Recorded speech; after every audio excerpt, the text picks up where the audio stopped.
आइए। नमस्ते सर। नमस्ते मैम। नमस्ते। आइए बैठिए। सैमेंद्र कुमार जी, जी सर। आपने 2015 में बीटेक किया जी सर। और उसके बाद से आप सिविल सर्विसेज की प्रिपरेशन कर रहे हैं। जी सर।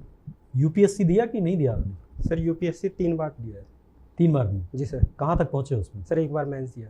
1 बार मेंस दिया। जी सर। 2 बार प्री दिया। जी सर। मेंस में कितने नंबर से रह गए थे आप इंटरव्यू देने से? सर मेंस में मेरे 73 के आसपास नंबर कम रहे थे। 73। जी सर। ऑप्शनल क्या सब्जेक्ट रखा आपने वहाँ पे? सर मेरा political science and IR. Political science है। Yes IR. तो उसमें किस सब्जेक्ट में आपके जीएस में नंबर कम रहे हैं, एसए में या ऑप्शनल में भी कम थे सर। ऑप्शनल में? और सर मेरे थर्ड पेपर में कम नंबर थे। अच्छा, तो ये आपका यहाँ पे पहला इंटरव्यू है? जी सर। आरएएस इससे पहले दिए हैं आप? सर 2016-2018 वाला मेंस दिया। उसमें कहाँ पे कमी रह गई? सर 2018 वाले में मेरे सर हिंदी में कम, फोर्थ पेपर में कम मार्क्स आए थे। ओवरऑल मेरे 317 नंबर थे। अगर मैं एक शब्द में कहूँ कि आपने देश के संसाधनों का दुरुपयोग किया है, बीटेक करने के बाद पिछले 8 साल से आप अनप्रोडक्टिव बने हुए हो। जी सर। एक ये राष्ट्रीय महत्व का इंस्टीट्यूट है। आपकी जगह अगर कोई एक और बच्चा बीटेक किया होता तो वो एज ए इंजीनियर देश की सर्विसेज में, देश के डेवलपमेंट में योगदान करता। जी सर। आपने अपने परिवार का इन्वेस्टमेंट किया इसमें। जी सर। और अभी भी इन्वेस्टमेंट हो रहा है, आउटपुट निकला नहीं कुछ, तो क्या आपको माना जाए कि आप संसाधनों का दुरुपयोग करते हैं? सर नहीं सर, ये सर संसाधनों का दुरुपयोग इसलिए नहीं है क्योंकि सर मैं कहीं कहीं एजुकेशन से जुड़ा हुआ रहा हूँ, एजुकेशन प्राप्त कर रहा था। तो सर एजुकेशन भी एक तरह से कहीं कहीं संसाधन के अंदर ही आता है सर, मानव संसाधन के अंदर। तो सर एजुकेशन की तरह सर मैं कहीं कहीं मेरा एजुकेशन था वो कहीं कहीं सर इसके अंदर काम कर रहा था। तो सर ये मेरे को नहीं लगता कि सर ये संसाधनों का दुरुपयोग है। संसाधनों का दुरुपयोग है। मान लीजिए कोई व्यक्ति फिजिक्स से एमएससी करता है, केमिस्ट्री से एमएससी करता है, जूलॉजी से करता है, बॉटनी से करता है, बायोटेक से करता है और उसको बैंक में कैशियर की नौकरी मिल जाती है, तो क्या वो अपनी एजुकेशन के साथ न्याय किया है? सर मेरे को लगता है कि उन्होंने न्याय किया है, अगर क्योंकि सर हमारा संविधान भी सर बोलता है कि वैज्ञानिक दृष्टिकोण से मानववाद, ज्ञानार्जन और सुधार की भावना का विकास करना चाहिए। तो सर कहीं न कहीं अगर वो कैशियर की नौकरी कर रहा है और अगर सर उसे अपॉर्चुनिटी मिलती है आगे सर्विस करने की, तो सर वो कहीं न कहीं इसके लिए सर सही है। सर मेरी नज़र में ये सही है। अच्छा, अंतर्राष्ट्रीय मुद्दों में आपका यूएसए में बड़ा इंटरेस्ट है। जी सर। यूएसए के साथ जब भारत स्वतंत्र हुआ तो भारत के संबंध उतने अच्छे नहीं रहे जैसा कि वर्तमान में दिख रहे हैं। जी सर। क्या रीजन देखते हैं इसके पीछे? सर इसके लिए भारत के आंतरिक कारण भी रहते। जवाहरलाल नेहरू की जो गुटनिरपेक्ष नीति थी जिसके तहत भारत एक तरह से खुद को तटस्थ रखना चाहता था, और सर दूसरा सर कहीं के पाकिस्तान के साथ जो पाकिस्तान के साथ भारत का युद्ध हुआ था। आपने कहा गुट निरपेक्षता की नीति थी जिसके कारण भारत तटस्थ रहना चाह रहा था। जी सर। लेकिन भारत के रूस के साथ बहुत ही घनिष्ठ थे। जी सर। और 1971 जब बांग्लादेश का युद्ध हुआ तो उससे पहले इंदिरा गांधी ने रूस के साथ रणनीतिक अनाक्रमण संधि भी की थी कि एक देश के ऊपर हमला दूसरे देश के ऊपर माना जाएगा अगर तीसरे देश द्वारा किया जाता है। तो हम कैसे कह सकते हैं कि भारत निर्गुट आंदोलन का अगुवा है या उसने इस नीति का पूरी तरीके से पालन किया? निर्गुट का मतलब ये नहीं कि किसी भी एक देश के साथ संपर्क बनाए ना रखे। भारत के तटस्थ का मतलब है दोनों देशों के साथ सकारात्मक संबंध बनाए रखना।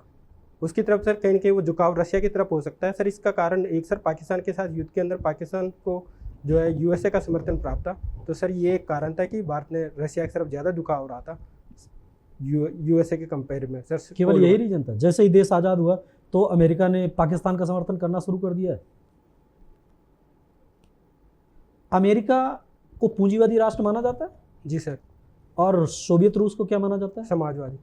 भारत में जो आफ्टर इंडिपेंडेंस पॉलिसी अपनाई गई वो कैसी थी, किसके निकट थे? लोकतंत्र समाजवादी। नहीं, लोकतंत्र समाजवादी। तो ये किसके नजदीक थी? सर रूसिया के। रशिया के। तो क्या ये भी एक रीजन था भारत का रूस की तरफ झुकाव? सर मुझे नहीं लगता कि ये एक रीजन था। कहीं के भारत के जो 5 ईयर्स प्लान लिए गए हैं वो कहाँ से लिए गए? सर वो रशिया से। इतनी सिमिलरिटीज मैच कर रही है। आज की डेट में भी भारत का जो 70% डिफेंस इक्विपमेंट है वो रशिया से होता है और आप चीज़ों को, तथ्यों को आप डिनाई करते जा रहे हो। आप यूएसए को क्या समझते हो? वहाँ के जो पॉलिसी होल्डर हैं उनको ये चीज़ें नहीं समझ में आ रही थी कि भारत का रशिया के साथ ज़्यादा लगाव है? सर वर्तमान में तो यूएसए के साथ भी ज़्यादा लगाव है इन प्रशांत महासागर और चाइना की बढ़ती प्रभावशीलता के कारण। सर कहीं कहीं चाइना की बढ़ती प्रभावशीलता के कारण हमारा यूएसए के साथ अच्छा संबंध, यूएसए का भारत के साथ अच्छा संबंध है। और भारत ऐसा का- तो नहीं है कि 2001 के बाद भारत और रूस के संबंध थोड़ा सा दूर होना शुरू हुए और भारत के नज़दीक अमेरिका आना शुरू हुआ? जी सर। क्या रीजन माना जाता है 2001 के बाद? सर 9/11 का 2001 का हमला हुआ था, उसके बाद आतंकवाद पे दोनों पक्षों ने एक राय रखी थी उसके बाद में सर। और सर उसके बाद में 2001 के बाद में भारत ने 2006 के अंदर जो है सर वो सर न्यूक्लियर डील भी की थी सर भारत ने, जो एग्रीमेंट 1, 2, 3 था, उसके तहत कहीं के भारत को सर न्यूक्लियर तकनीक व सहायता भी प्राप्त हुई थी जिसके माध्यम से। ठीक। अब आरएस ऑफिसर क्यों बनना चाहते हैं? मैम आरएस एक तो मैम आरएस की नौकरी के अंदर विविधताएं काफ़ी ज़्यादा होती है, और कहीं कहीं मैम आरएस की नौकरी के अंदर डिसीजन मेकिंग पावर और नौकरी से ज़्यादा होता है। तो ये तो आपने जो इलेक्ट्रॉनिक्स एंड कम्युनिकेशन में बीटेक किया, तो आप आईईएस से भी कर सकते थे। मैम कहीं न कहीं उसमें विविधता आरएस जितनी नहीं होती, क्योंकि सर वहाँ मुझे इंजीनियरिंग बैकग्राउंड से या उसी फील्ड में मेरे को कार्य करना पड़ता। यहाँ सर मैं इंजीनियरिंग बैकग्राउंड में भी काम कर सकता हूँ, पुलिस डिपार्टमेंट किसी भी डिपार्टमेंट में मेरे को काम करने का मौका मिल सकता है। तो मैम आरएस में कहीं विविधता ज़्यादा है। किस तरीके की विविधता? भौगोलिक विविधता है या फिर किसी और आर्थिक विविधता मिलेगी आपको, या डिसीजन मेकिंग में? मैम डिसीजन मेकिंग और कार्य करने की विविधता तो डिसीजन मेकिंग वहाँ पे भी एज ए आईईएस ऑफिसर भी, वहाँ पे भी तो आप ऑफिसर पोस्ट पे होते हैं ना, वहाँ पे भी आप अपना डिसीजन ले सकते थे, एक पूरी टीम होती है आपके साथ काम करने के लिए। मैम कहीं न कहीं वहाँ पे मुझे एक ही फील्ड में डिसीजन मेकिंग वो क्षमता रहती है, एक ही फील्ड के अंदर, इंजीनियरिंग फील्ड के अंदर। अभियांत्रिकी के तो बहुत सारे फील्ड हैं। नहीं मैम, मैं इलेक्ट्रॉनिक्स एंड कम्युनिकेशन से ही बनता ना वहाँ पे, अगर ईएस के अंदर जाता तो।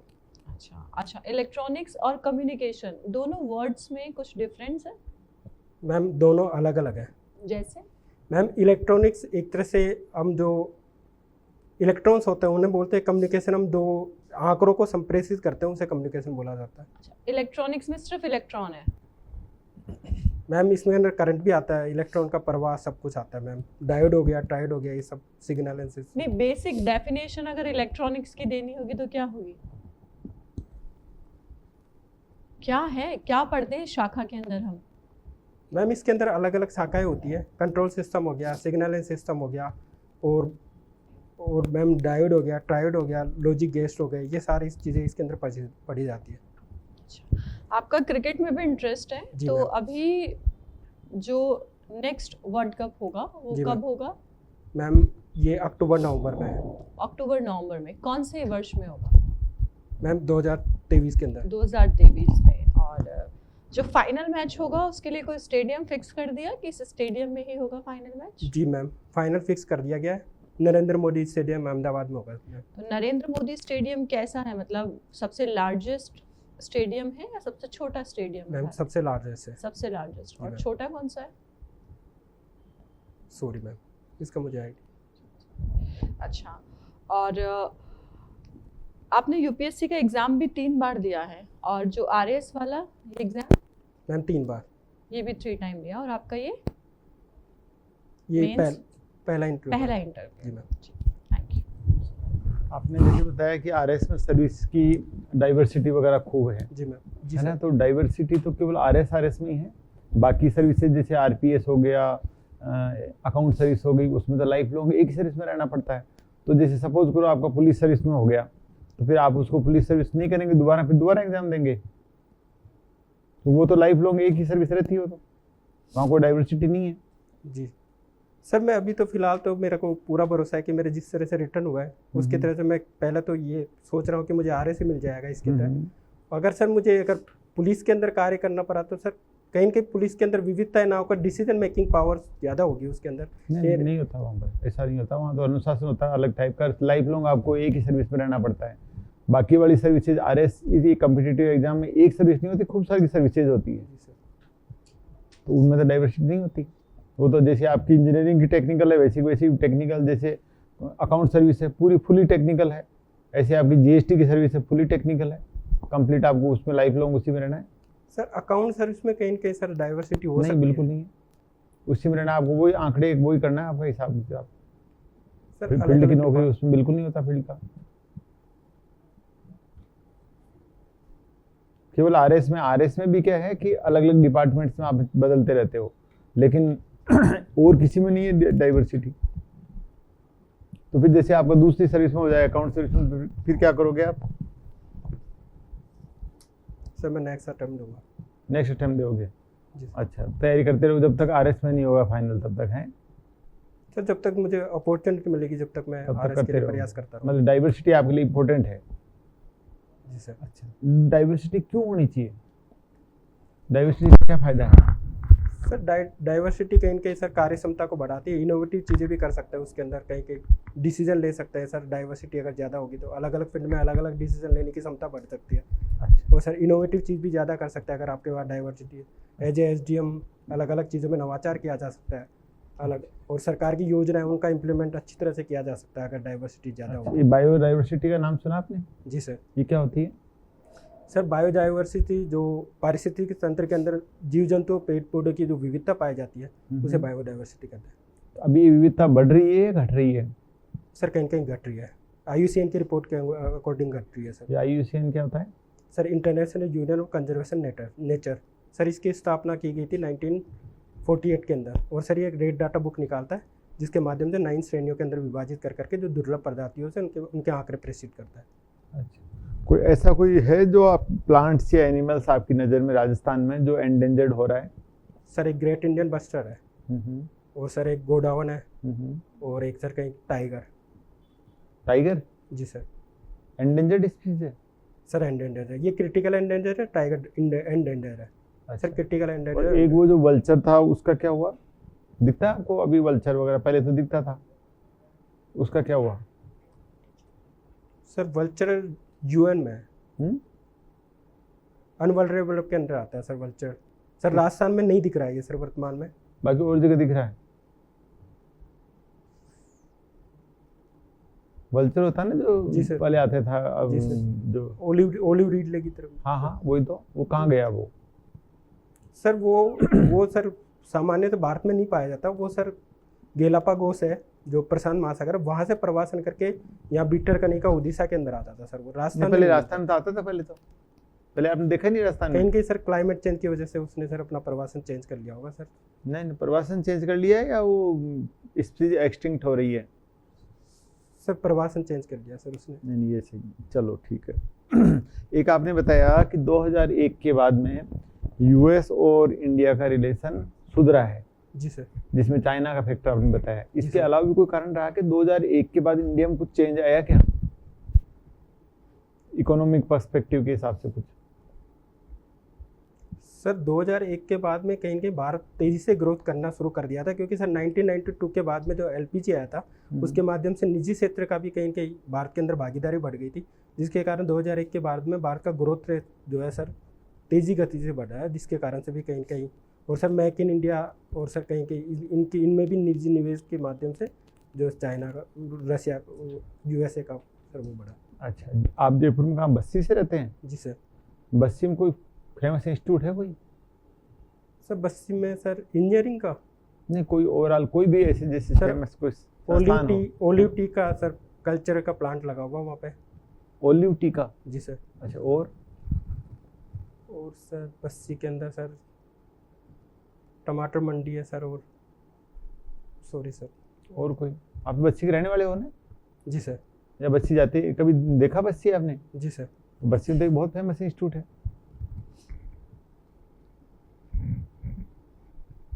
प्राकृतिक चिकित्सा का नाम सुना आपने? सर जी सर। है कोई ऐसा इंस्टीट्यूट प्राकृतिक चिकित्सा का बस्सी में? सॉरी सर मुझे याद नहीं है। नाम सर, नहीं मैंने याद देखा- नहीं, मतलब आपने नाम नहीं सुना सर बस्सी के नाम तो अंदर? सुना सर, ट्रेडिशनल। कहाँ, क्या नाम है उसका? बस्सी में नवनीत प्राकृतिक चिकित्सालय का नाम सुना आपने? सॉरी सर नाम ही नहीं सुना? जी सर। अच्छा, बस्सी कौन सी बस्सी में रहते हो आप? सर बस्सी में कानोता। कानोता बस्सी, बिल्कुल बस्सी के पास में ही है जी सर। नवनीत प्राकृतिक चिकित्सालय, बहुत बड़ा इंस्टीट्यूट है, करीब मैंने 72 बीघा में बड़ा सारा इंस्टीट्यूट है। अच्छा, एक वो मीना होता है MINA जी और सर। एक होता है MEENA, जी सर। ये क्या कंट्रोवर्सी है? सर कहीं न कहीं ये पहले ये कंट्रोवर्सी चल रही थी कि जो मीना होता है वो ST के अंदर आता है, MEENA ST के अंदर नहीं आता है। लेकिन सर अगर हिंदी में दोनों का प्रोनाउंस एक में न लगता है, एक में ना लगता है। उसके बाद में गाइडलाइन जारी करके ये घोषित कर दिया गया कि मीना और मीना एक ही है, दोनों एक ही। तो पहले थे क्या कोई दोनों अलग अलग? सर मेरी नज़र में नहीं थे सर कभी अलग अलग। एक ही था सर। ऐसे हमने तो ये सुना कि जो वेस्टर्न जो सदर्न राजस्थान में जो भील मीणा है वो MINA होते हैं और वो नाम के आगे MINA लगाते हैं, और जो इधर वाले जो ईस्टर्न राजस्थान के जो हैं दौसा में सवाई माधोपुर ये लगाते थे MEENA, और वो रिजर्वेशन के लिए ओरिजिनली उन्हीं को MINA ही था, उसमें कॉन्स्टिट्यूशन में भी यही था। बाद में कुछ ऐसा कोई कंट्रोवर्सी हुई थी क्या? जी सर, बीच में हुई थी सर ये कंट्रोवर्सी दोनों के अच्छा, बीच में। तो वो MEENA ग्राउंडलेस थी या कोई ग्राउंड था उसका? सर मेरे हिसाब से सर ग्राउंडलेस थी कोई। ग्राउंडलेस थी। अच्छा, एक जैसे OBC में क्रीमी लेयर का कंसेप्ट है जी सर। है ना, तो ऐसा ही SC/ST में क्रीमी लेयर का कंसेप्ट लाना चाहिए नहीं लाना चाहिए? सर कहीं न कहीं मेरी नज़र में अभी क्रिमिनल लेयर की ज़रूरत नहीं है, क्योंकि सर अगर क्रिमिनल लाया जाएगा तो इसके सर कई नकारात्मक भाव भी हो सकते हैं। जैसे सर अभी सर अगर क्रिमिनल लेके आ गया तो अभी आर्थिक रूप से भी इतने संपन्न नहीं है, और सर दूसरा अगर क्रिमिनल लेकर आ गए तो लोग बाग अपनी आय छुपाना शुरू कर देंगे, तो कहीं न कहीं ये राजस्व को भी घाटा हो सकता है एक तरह से राज्य की या अच्छा, ये बताओ जैसे कि एक IAS पति पत्नी दोनों IAS है, जी सर। एक SC कैटेगरी का या ST कैटेगरी का मान लो, जो पति जी पत्नी सर। दोनों IAS है, जी सर। उसके बच्चे और एक जो बिल्कुल गरीब परिवार का कोई ST का है जी सर। ना, वो दोनों इक्वली कम्पीट कर सकते हैं क्या? सर नहीं कर सकते सर। नहीं कर सकते ना? जी सर। तो इसका जो रिजर्वेशन जो पॉलिसी लाई गई थी किस पर्पज के लिए लाई गई थी? सामाजिक और शैक्षणिक पिछड़ापन। तो सामाजिक शैक्षणिक पिछड़ापन उसका तो है ही नहीं, जिसका कलेक्टर माँ बाप है, ठीक है ना, जिसका बच्चे का पिता मदर और फादर दोनों IAS है, तो न तो शैक्षणिक दृष्टि से पिछड़ा हुआ है और न वो एजुकेशनल लेवल से पिछड़ा हुआ है। शैक्षणिक या मतलब इकोनॉमिकली दोनों एस्पेक्ट से नहीं है, तो उसको आप कैसे जस्टिफाई करोगे? सर कहीं कहीं सामाजिक और शैक्षणिक दृष्टि का मापन के लिए कहीं कहीं सर अभी सुधार की जरूरत है। तो फिर इसका मतलब अपन को OBC से क्रीमी लेयर हटा देना चाहिए कंसेप्ट? नहीं सर, OBC से नहीं हटाना चाहिए सर। OBC से नहीं हटाना चाहिए, लेकिन SC/ST में नहीं लगाना सर चाहिए। कहीं कहीं इसका OBC का आधार आर्थिक हो सकता है, लेकिन सर ST और SC का जो आरक्षण दिया गया है वो सामाजिक और शैक्षणिक दिया गया है। नहीं, लेकिन सामाजिक का मतलब जैसे आप मुझे बताओ कलेक्टर है, तो वो समाज में पिछड़ा हुआ तो नहीं कह सकते आप उसको? पिछड़ा हुआ कह सकते हो क्या? कलेक्टर बन गया, वो बनने के बाद में यदि उसके बच्चा होता है तो वो तो सोशली तो पिछड़ा होता नहीं हो, आप उसको सोशली कलेक्टर को भी सोशली पिछड़ा मानते हो क्या समाज में? नहीं सर। नहीं है ना। और वो एजुकेशनली उसका बच्चा एजुकेशनल भी बैकवर्ड भी नहीं है, क्योंकि बहुत अच्छी कॉन्वेंट एजुकेटेड हुआ है वो, और इवन फॉरेन में पढ़ के आएगा, अच्छी एजुकेशन लेता है, तो आप मुझे बताओ तो इक्वल भी नहीं है। जो राइट ऑफ इक्वलिटी आपका फंडामेंटल राइट है, जो एक जो बिल्कुल गरीब परिवार का एक ST कैटेगरी का बिल्कुल गरीब ग्रामीण परिवेश से पढ़ के आया बच्चा और एक कलेक्टर साहब के बच्चे का जो कम्पीट, दोनों बराबर इक्वली कम्पीट कैसे कर पाएंगे बताओ? राइट टू इक्वलिटी के भी अगेंस्ट फंडामेंटल राइट है। जी सर। तो ये जो पॉजिटिव डिस्क्रिमिनेशन किया था तो इसके भी अगेंस्ट है, तो इसको क्यों नहीं लागू करना चाहिए बताओ? सर क्रीमी लेयर का कहीं कहीं आर्थिक आधार था, तो सर रंगनाथन समिति ने बोला था आर्थिक के अलावा सर्विस कैटेगरी भी रखी गई है OBC के अंदर, यदि A ग्रेड का कोई अधिकारी है तो उसको अलाउ नहीं होगा। जी सर। तो ऐसा इसमें भी लागू कर सकते हैं? नहीं करना चाहिए आपके सर साथ? अभी नहीं करना चाहिए। क्यों? चलिए ठीक है। चलो नेक्स्ट आप। क्षेमेंद्र, मैं आपको एक सिचुएशन दे रही हूँ। एक जगह आग लगी है, ग्रामीण क्षेत्र है, आग लगी हुई है और एक जगह पर बहुत सारे ह्यूमन बींग्स लोग फंसे हुए हैं और दूसरी जगह भेड़, गाय, भैंसें, इनका बहुत बड़ा ग्रुप फंसा हुआ है। आपको दोनों में से किसी एक को निकालना है, आप किसे बाहर निकालेंगे? सर पहले तो मैं ऐसा प्रयास करूंगा कि दोनों ही जगह अग्निशामक यंत्र है, वहाँ की अग्निशामक जो मैंने आपको सिचुएशन दी है, एक ही जगह को आप निकाल सकते हैं, कौन सा निकालेंगे? मैं मानव को पहले बचाऊंगा। क्यों? मानव तो फिर भी स्वयं की मदद कर सकता है ना, जानवरों को क्यों नहीं? जान तो दोनों में ही है। कारण क्या है मानव को चुनने का?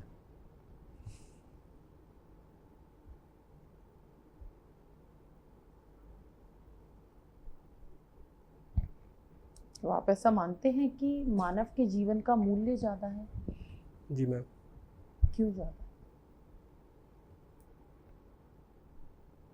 मैम कहीं कहीं समाज के अंदर, इस देश के अंदर वर्तमान में जो है मानव का मूल्य ज़्यादा दिया गया है, लेकिन जिस तरह से जलवायु परिवर्तन हो रहा है और जैव विविधता प्रभावित हो रही है, कहीं कहीं पशुओं और इनका महत्व है, लेकिन सर मैम वर्तमान में मानव को ही ज़्यादा प्रायोरिटी दी जाती है। तो आप इन मानव को ही बचाएंगे। चलिए, आप मुझे ऐसे कोई दो गुण बताइए किसी मानव के जो कि समाज में एक अच्छा नागरिक बनने के लिए बहुत ज़रूरी है?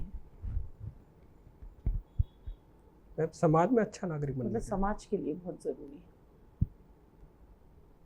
मैम कहीं के मानव को संवेदनशील होना चाहिए, हाँ, और मैम कहीं कहीं मानव को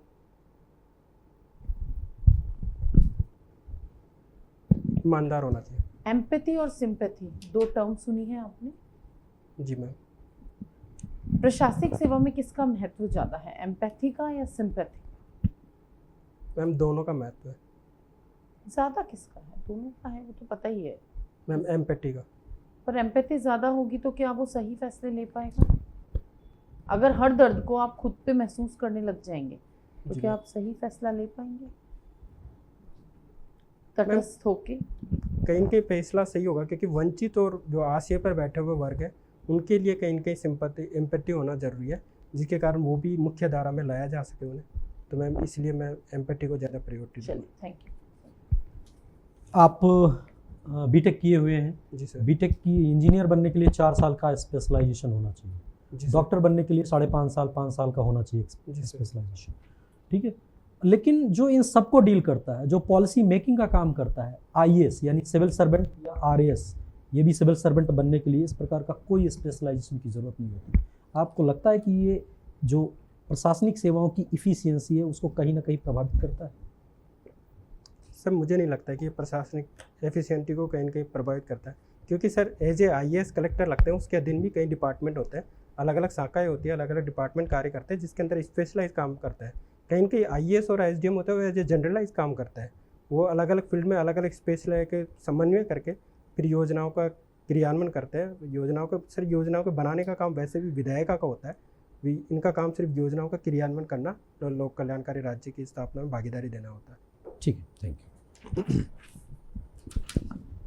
श्यामेंद्र जी, जी सर। एक आध चीज़ें हैं। पहली चीज़ तो आई कांटेक्ट आप बहुत ज़्यादा ब्रेक करते हो, आप ऊपर देखने लगते हो, सोचने लगते हो। अगर आपको सोचना है तो परमिशन लीजिए कि सर 10 सेकंड 5 सेकंड में सोच के आंसर देता हूँ।